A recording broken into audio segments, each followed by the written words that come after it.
All right. Hi, everyone. Welcome to Mindgasms. Gonna do another fantasy nerd chat here. We've got, of course, our resident fantasy nerd friend from the UK, Mask AKA Tristram Johnson. And I am Andrew AKA Mindgasms Targaryen, that you can't see here for the purposes of this chat. And then we've got Double Gold Centrist here, aka Woke Centrist, aka Dusty Cubes, aka Dustin Cubit. And we are going to talk about the House of Dragon trailer and do our reaction and analysis to it, and talk about whether it'll possibly be better than the infamously fumbled ending of Game of Thrones and all that kind of stuff. So let's start off by getting right into it here.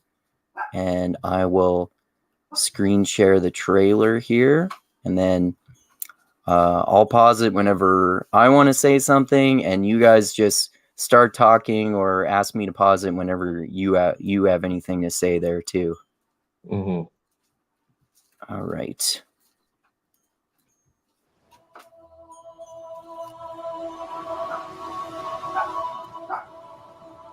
What is this brief mortal life, if not the pursuit of legacy?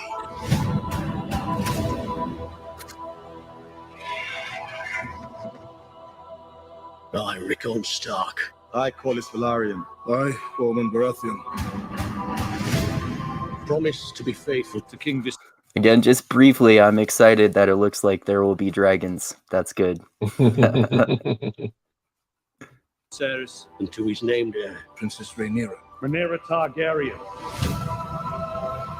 Men would sooner put the realm to the torch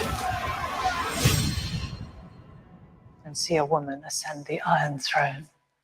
I have something to say.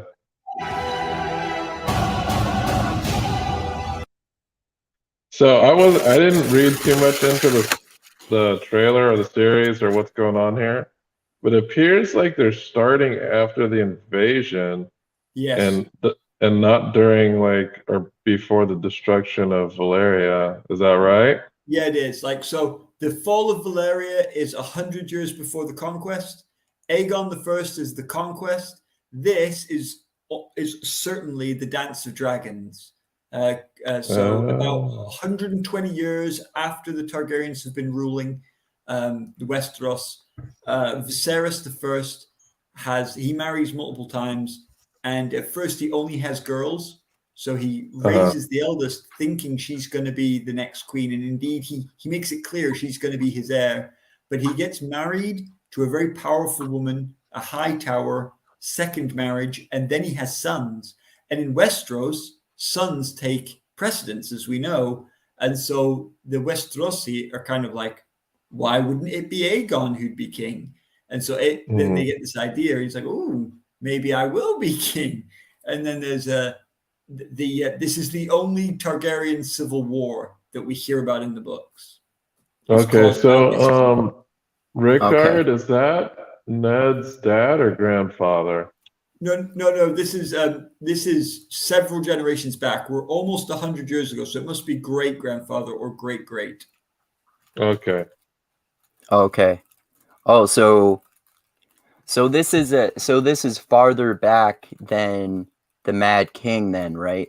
Yeah. This is 130 years. Okay. So that means none of the characters are even born. Possibly the only one I could think of might be the old Targaryen who died at the wall. Yeah, he was super old. I think he doesn't even remember these guys. I think he remembers the end of this conflict. And the king he remembers the last of the dragons, though. But there were dragons for a while after this. This isn't the end of all the dragons. This is just when a lot of the dragons die because it's dragon on dragon action. Right. Okay. That's one of the things because no that one sounds like some weird porn right there. Right there. That's one of the things that Martin makes clear is the reason the Targaryens win in their conquest is dragons, right? They didn't have the biggest army, they didn't have the best fortresses. And when they came over, the Westerosi are like, you can't take us. There's loads of us. I'm like, yeah, we got dragons. And castles just can't stand against dragons. And then, but what happens when both sides have dragons? And that's what this is about. Yeah. Oh, okay. In terms of dragons too, it's interesting because one aspect of those other books that are kind of I forget which one it was called. Maybe it was Fire and Blood. That's Fire and that Blood. kind of the whichever one is the kind of fake history book. Yeah, history of the Targaryen house. Yeah, that was really interesting because it shows that in the Song of Ice and Fire books and the Game of Thrones show, people see dragons as just legends and it's just kind of bullshit. And it's only recent, and it's not that far back in history, like around 100 years ago, as you said, where when the Targaryens just always had dragons, and dragons were just commonplace and existing in this world. So that'll be an interesting thing to see in the show, that we'll kind of have more of the full-on fantasy feel of it. I expect, at least to an extent, with there being more dragons and whatnot. I wonder if there'll be more of if they're going to lean more into the full-on fantasy aspects of it too. And also with that area where you just paused it there, I wonder if like right wingers are all talking about how the show's going to be woke because they merely mentioned the possibility of there being a female ruler. Yeah. Well, and that being like the thing, I think that like a lot of the fans will be naturally on her side because of the idea that, yeah, of course she should be ruler. She's the eldest. My goodness, they're so backward. But one of the things that will help is this lady here in the green, because they become known as the Black and the Green, because he married a Hightower, so she wears green, and so they will be the Green Dragons. Her son and his followers will become the Green Targaryens, and the Black Targaryens wearing red and black, which are the Targaryen traditional colors, like Rhaenyra. And so one of the things is, though, that there's powerful women on both sides of this conflict. There's women trying to survive and protect their children on both sides. So I think Martin was clever.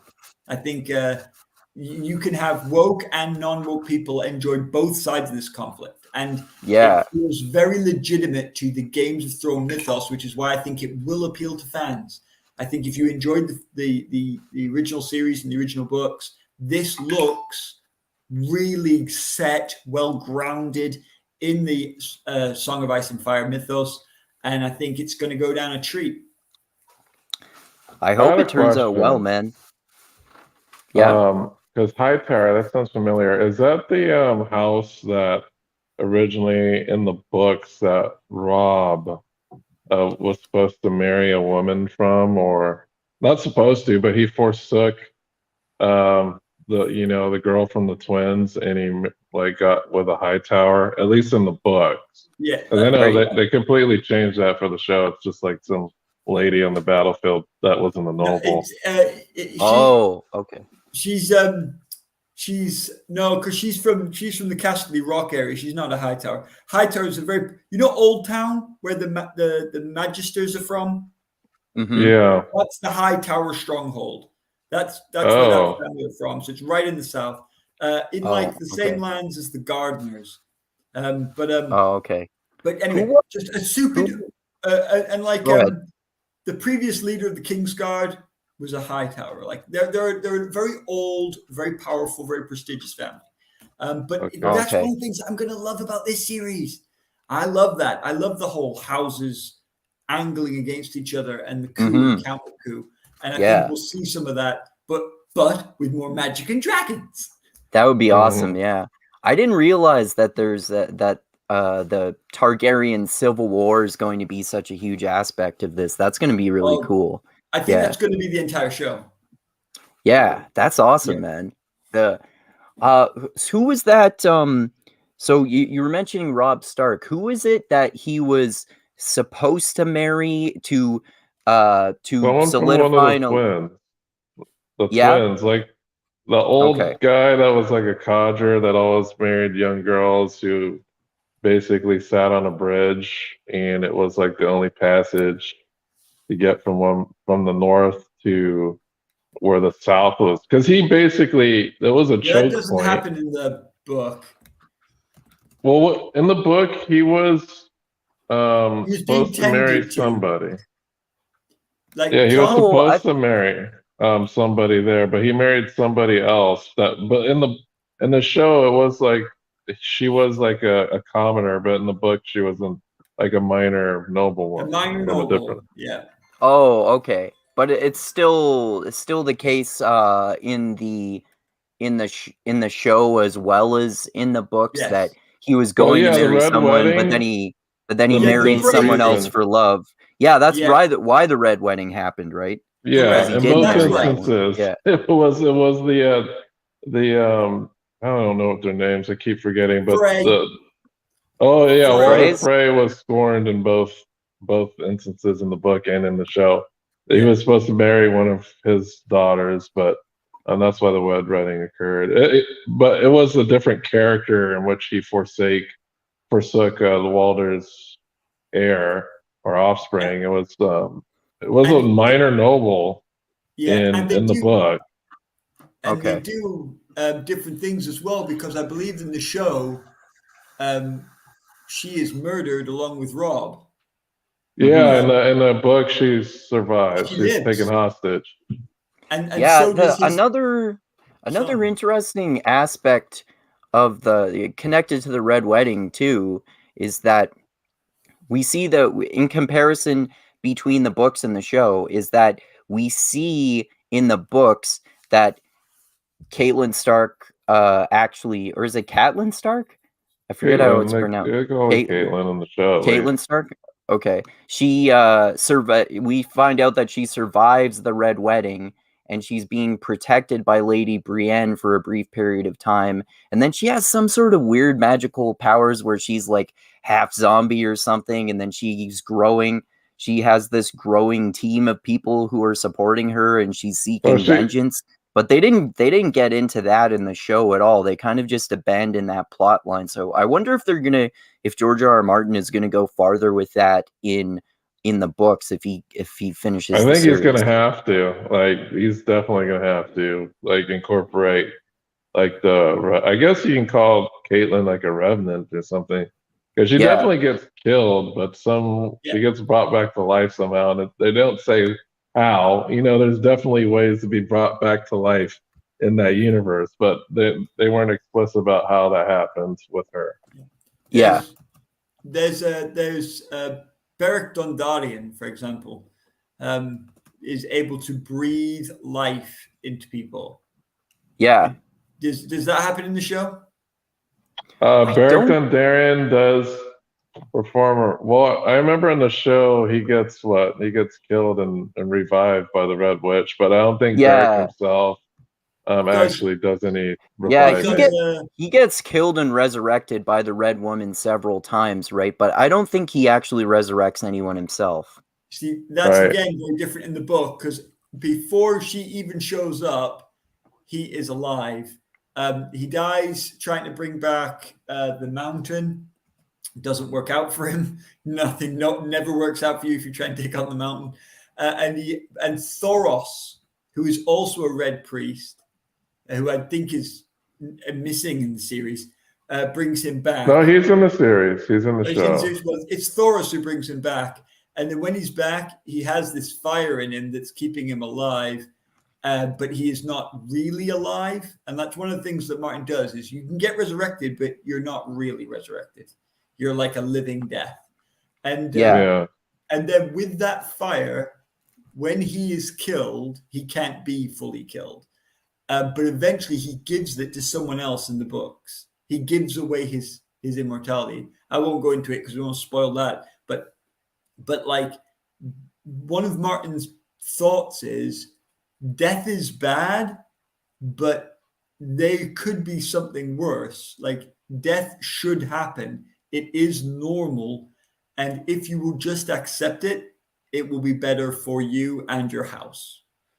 Mm-hmm. And I think that's an interesting plot line, because death in Game of Thrones and in this series is so harsh but actually it is still normal.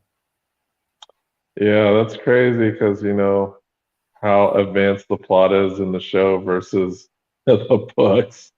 So there's definitely something there, but there is, I don't know. You haven't seen the show, so I don't want to I talk haven't about anyway. it much. We need to, but this is going to be cool. It's going to be full of conflict. It's going to be full of intrigue. We're going to see a woman who thought she was going to rise to be queen, and we're going to see her stepbrother try and pull off a coup that he doesn't even really want to do. But if he doesn't do this coup and she takes power, she's probably going to kill him and his mum off to make sure they can't do a coup. So he kind of has to do a coup. So I think it's going to be, I think if they do the show right, they will make you sympathetic to both sides. Yeah, that would be really cool, man. Yeah, and in terms of death, I guess in the show more specifically, without spoiling it for you, Tristram, it seems like there is no afterlife, but there is still resurrection, and you can get, like Beric Dondarrion, it seems like you can get resurrected an infinite amount of times as long as it's for the purpose of fulfilling this sort of cosmic goal that you're supposed to fulfill. Like, the show and the book treats it very differently. Oh, do they? I didn't remember that. Well, like after they get resurrected, they're not the same, you know, at all. That doesn't seem to happen in the show. Oh yeah, that's a good point. Yeah. Right. Yeah. But anyway, but what are you most looking forward to about this so far, Andrew, from what you've seen?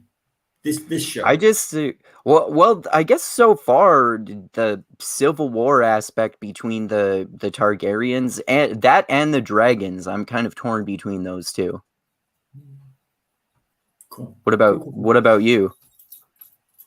I just want to see all the houses interact. I want to see the Kingsguard go freaking crazy. I'd love to see a dragon fight, but I definitely, for me, it's all about the houses interacting. And I love that scene there where it showed them all swearing loyalty to her.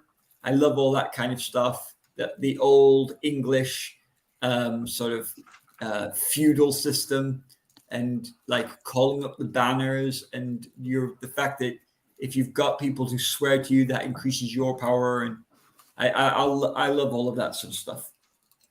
And there's a lot of flexibility for them here, because even though Martin's put down all the key points already, like we already know who wins, we already know who dies, but there's a lot that isn't said. So what are they going to do with the minor characters? Are they going to put a little finger character in, kind of like someone who no one ever really knows is amazing or really important, but actually did a lot at the time and people didn't realize it? I think that they've got a lot of room to play. And also there's some things in the histories, it's like, yeah, these two hate each other, but it was never said why. The show will love to eat into that and go, yeah, it's because he slept with his mother or whatever. And that's going to be really, I'm looking forward to all those juicy nuggets that we're going to get, because the show, and I've got to say as well, just as a different thing, not plot wise, I mean, the look of it looks great, right? To me, their costumings and sets just look spot on. Yeah, for sure. Oh yeah. I mean, I would be very surprised if they don't have a little figure type of character, or there are many others as well who are kind of manipulating things behind the scenes, and they don't actually seek official titles for themselves because they feel like they can have more power just manipulating the more powerful people for their goals. Well, that's what I loved about the show. It wasn't like the kings and queens, pulling the strings. It was like Littlefinger versus what's his name, the bald guy. Yeah, Varys. I was just thinking of him too. Yeah, they were like the true schemers in the show. They were the ones like really pulling the strings, but they weren't the ones like with all the power. And it's interesting to see how their stories. Like some of the best scenes in the show are when they were like trading jabs at each other and being very cryptic about their machinations against each other. Yeah, especially when they're in front of other people and they have this two-faced way of communicating where the subtext of what they actually mean, but they're phrasing it in a way where to the external observer, if you just look at their actual words that they're saying, it sounds like they're being respectful to each other. Yeah. Yeah. Yeah, I can't wait. I hope they have like some type of similar characters in that vein, because I thought those were like two of the most entertaining characters in the show. Yeah, for sure. All right, let's continue on with this. We play an ugly game. You have the determination to win. Oh, was that a dragon egg there? Mm-hmm. I thought so.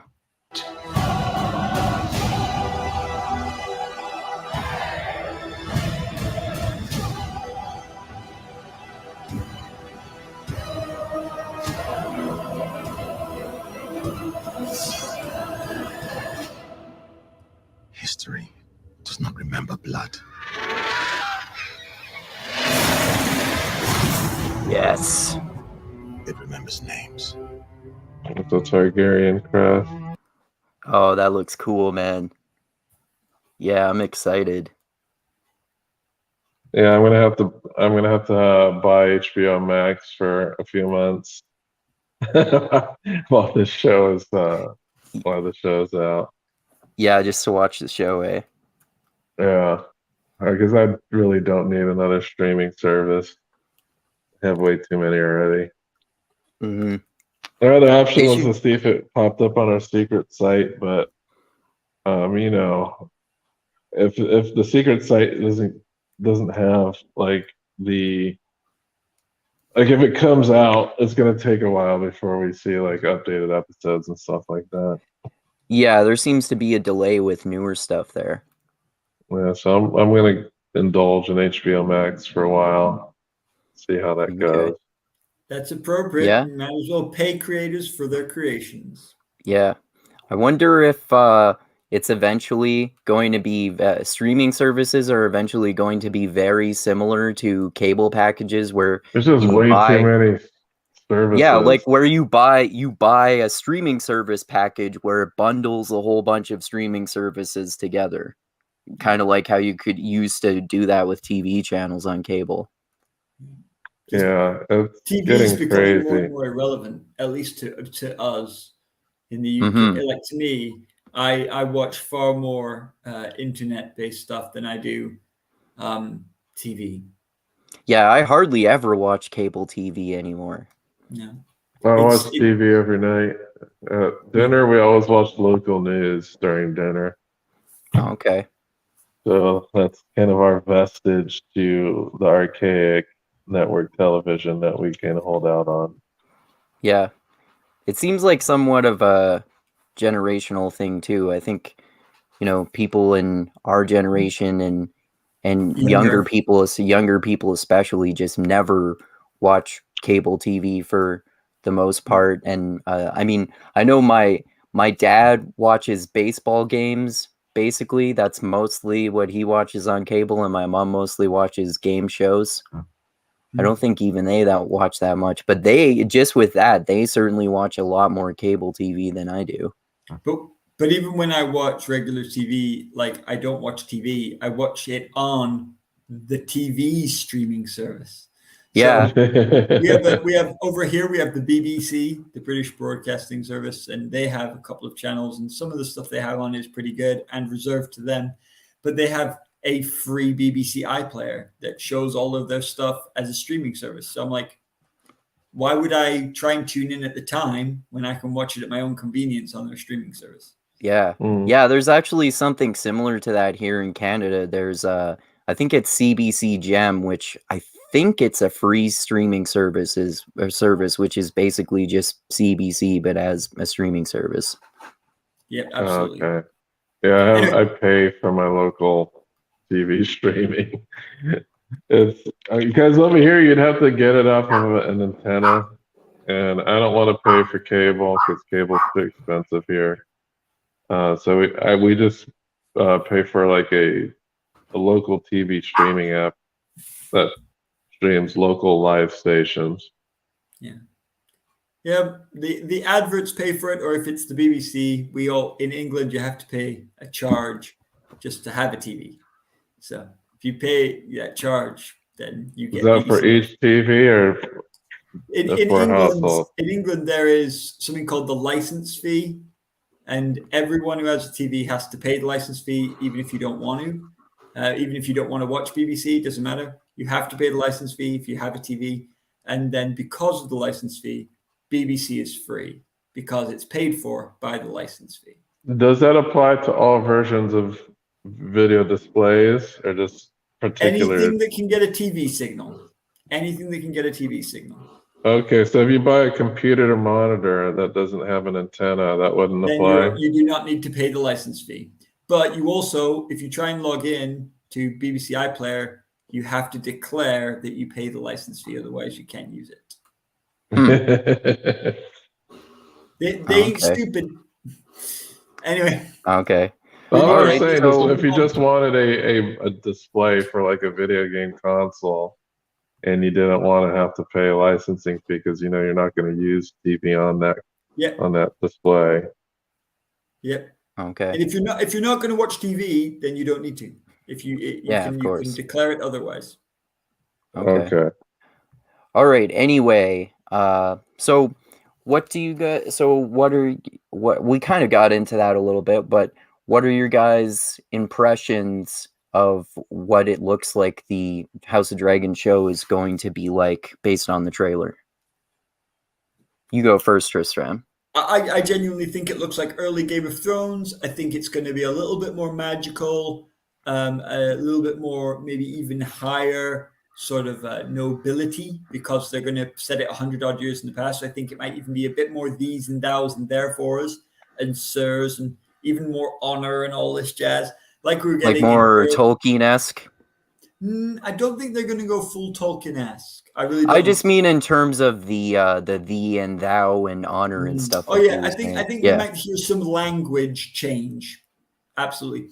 But I think the technology level is going to be quite similar to first series Game of Thrones, tech-wise.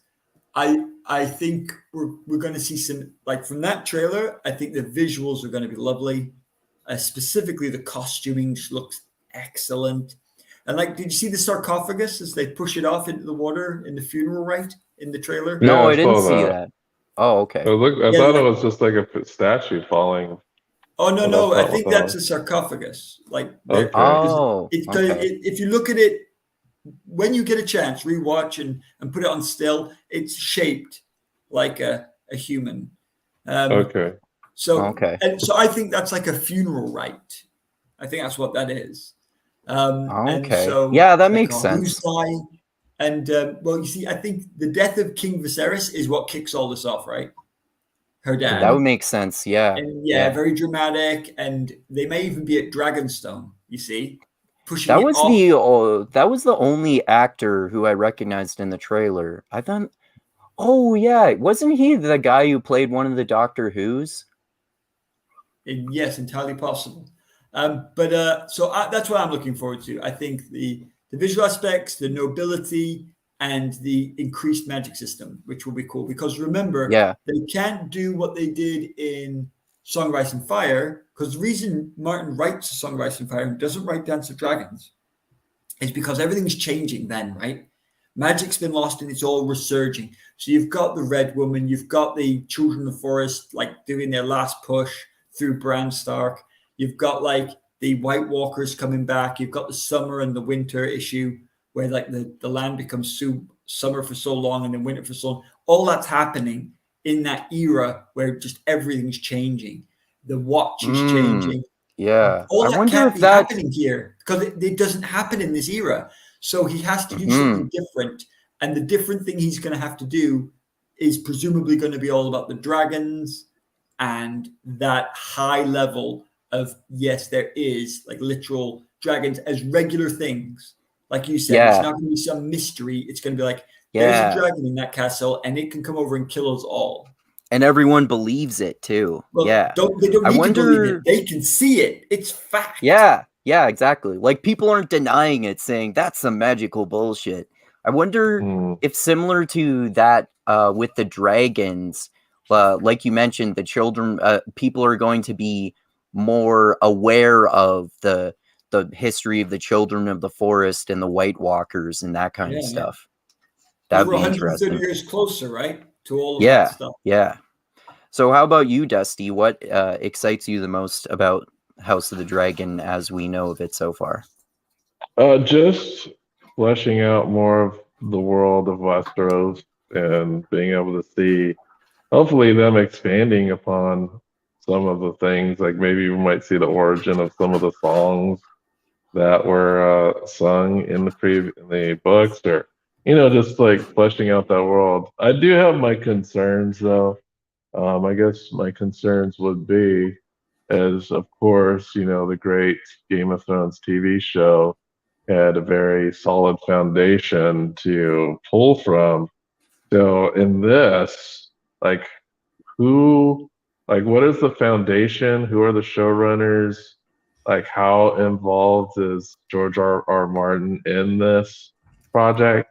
Because we all know that how clever the political writing was in the Song of Ice and Fire series was, and a lot of our enjoyment of the show came from that foundation. So I'm wondering, like, how that's going to play out with this show. Like, is it going to be as masterfully based as the original Game of Thrones, or are we going to see like something a bit different because there's no like super solid foundation that we've gotten from the shows that we know and love? So I'm enthusiastic, but I'm also, my expectations aren't super high because of that fact. So I'll have to see how this plays out, and I hope it's a good show. Well written show. But we'll have to see who are the showrunners anyway. I just looked up. Is George R.R. Martin involved with the House of Dragon? As you were saying that, so Martin wrote that, contrary to some scuttlebutt, he is heavily involved with the prequel series in development. House of the Dragon, which will be first out of the gate later this year, is wrapped, and quote, "What I have seen, I have loved," quote unquote. Okay, like if he's giving a seal of approval, then I'll be optimistic if this seal of approval's on there. Yeah, and it makes sense if he's super heavily involved in this. It's like, oh, no wonder his books are getting so freaking delayed. So it makes a little bit more sense. Sorry, Dusty, say it again. That just makes a little bit more sense. Yeah. I hope, like, that's a really good point you bring up, because the Game of Thrones series that everyone talked about and raved about were the ones where his writing was there, where it already existed, where they could go to the books and get the main plot from his books, and all the clever intrigues were written already, and they could use those and just bring them to screen. And when they ran out of his direct words and only had an outline, that's when we got the more rushed, troublesome seasons. And so if we don't really have a novel here for them to follow, they've got some outline points, and unless he's given them some significant additional information, then it will be up to the showrunners, and that can fall flat if the showrunners aren't great. Really good point, Dustin. Yeah, I'm just hoping that they do a good job.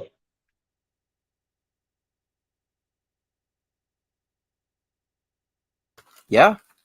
All right. Well, I think we can just end our brief analysis here of that trailer. So, thanks for talking, guys. Thanks everyone for watching. We're gonna right away start our chat on the Alloy of Law, which is the first book in Era 2 of Brandon Sanderson's fantasy western kind of Mistborn series, which is awesome and brings forward the magic system of Era 1 and sort of a more kind of western frontier era. So check that out right away. And thanks everyone for watching. As always, subscribe to the channel, click that like button, share it everywhere, click the bell to be notified when I come out with new videos. And like I always say, I love you all. Keep being the tiny beam of light that shines through the almost impenetrable darkness in the universe. And most importantly, always remember this: the funk cures all, and groove is in the heart. And check out House of the Dragon when it comes out. Read all the Song of Ice and Fire books if you haven't. Watch the Game of Thrones show, and hopefully it'll turn out really well. All right, so anything else that you guys want to say before we end it there? Nope.